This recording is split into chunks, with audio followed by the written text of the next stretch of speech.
A new law which could legalise assisted dying in England and Wales will be put before Parliament and could be voted on as early as Christmas.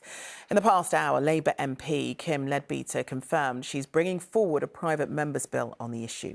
Although such bills rarely become law, there's growing momentum for reform, and the Prime Minister himself supports a change.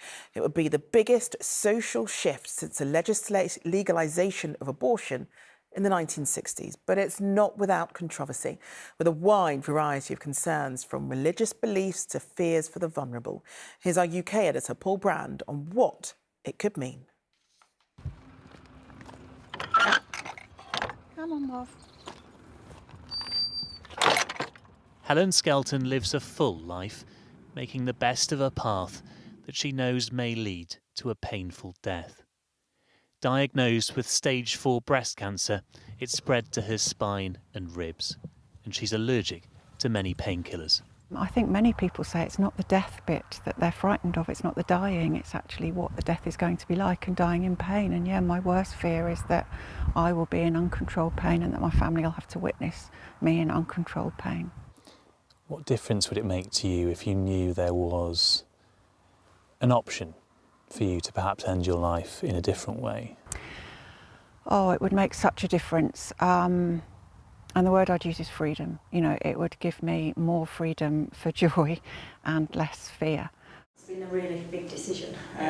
This MP believes she can deliver that freedom.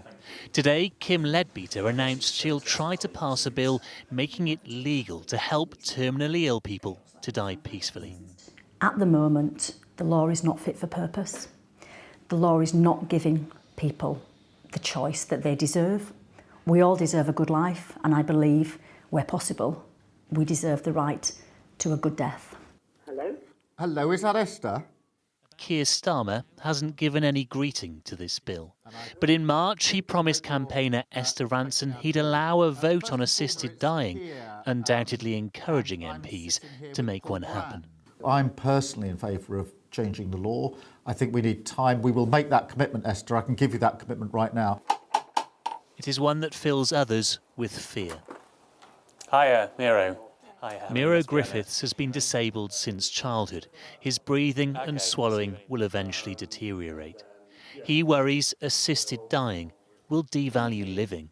Do you think it's possible at all to design a law that protects any vulnerability you might feel whilst also preventing people from going through pain that they don't want to have to endure at the end of their lives? In my view, there's no possible law, mainly because it's incompatible with disabled people's rights. As a disabled person, you spend a lot of your time in states of worry and panic. You're thinking about your support being taken away, you're thinking about the struggles you'll have to access in trying to participate in your community. Disabled people have been arguing for dignity in life. We don't have dignity in life. And now we're subjected to a conversation about, well, ignore dignity in life and let's focus on dignity in death. How to balance Miro's situation with the one Helen is heading for is a moral dilemma replicated in constituencies across the country. It is perhaps the most difficult this Parliament will face.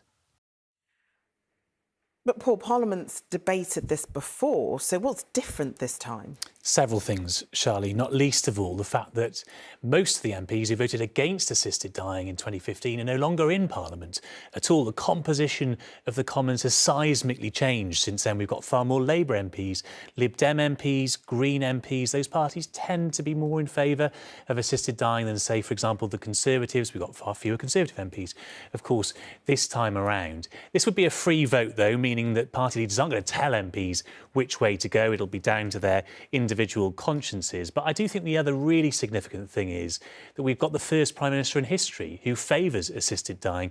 David Cameron was against it in 2015. Keir Starmer is in favour. And although Number 10 tell me tonight he's not going to interfere in this bill, that would set quite a tricky precedent when it comes to these backbench bills brought by MPs. He isn't going to frustrate it, as you wouldn't expect him to. And certainly it changes the dynamic. It changes the the framing, I think, around this debate to know that there's a Prime Minister who favours it. That means it will probably be introduced in a couple of weeks and debated before Christmas, voted on as well before Christmas. It's one thing, though, to bring forward a bill. It's quite another to design an effective and safe bill. And I think the really intense debate in the coming weeks is going to be how far does the bill go? Who does it protect from coercion, for example? That is going to be really difficult. But tonight, even campaigners who oppose this do concede in private. This is the moment. It looks as though the law may well change. OK, we'll see. Paul, thanks very much.